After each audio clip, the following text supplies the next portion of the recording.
Hello बच्चों। यहाँ लिखा है uniform rod is resting freely over smooth horizontal plane.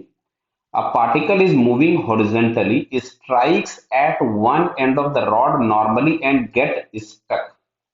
Stuck means उसके साथ स्टिक हो गया।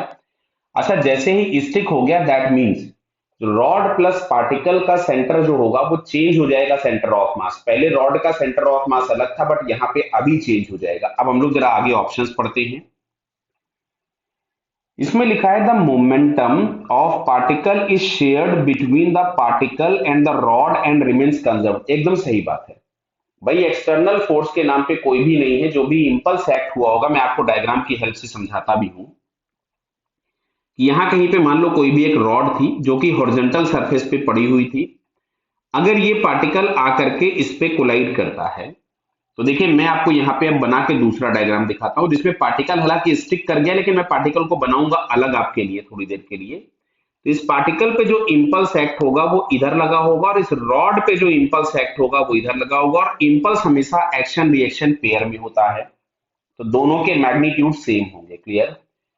बराबर। तो एक्सटर्नल इंपल्स के नाम पे जीरो है सो मोमेंटम कंजर्व हो जाएगा, मतलब ये पहला वाला स्टेटमेंट सही हो गया। दूसरा लिखा है angular momentum about the mid point of the rod before and after collision is conserve. तो देखिए अब चाहे आप ये मिड पॉइंट देख लो, वो चाहे आप ये वाला पॉइंट देख लो, और चाहे आप ये वाला पॉइंट देख लो, चाहे आप ये वाला पॉइंट देख लो, ये जो इंपल्स लगा हुआ है पार्टिकल पे जो बैकवर्ड है, अगर हम मान लो कोई भी पॉइंट ले लेते हैं, मान लो ये वाला पॉइंट ले लेते हैं, तो अगर हम इससे देखेंगे तो परपेंडिकुलर डिस्टेंस जितना इस वाले इंपल्स पे आएगी उतनी ही इस इंपल्स पे भी आएगी, और दोनों के सेंस ऑफ रोटेशन अपोजिट हैं। तो नेट एंगुलर इंपल्स या नेट टॉर्क की अगर हम बात करें तो इस सिस्टम पे जीरो है। सो एंगुलर मोमेंटम तो दुनिया के किसी भी पॉइंट के अबाउट क्या होगा, कंजर्व होगा। Clear?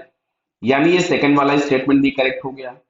Angular momentum about the centre of mass of the combined before and after collision is equal. तो मैं तो बोल ही चुका कि एंगुलर मोमेंटम तो किसी भी पॉइंट के अबाउट कंजर्व होगा, तो ये थर्ड ऑप्शन भी हमारे पास करेक्ट हो गया।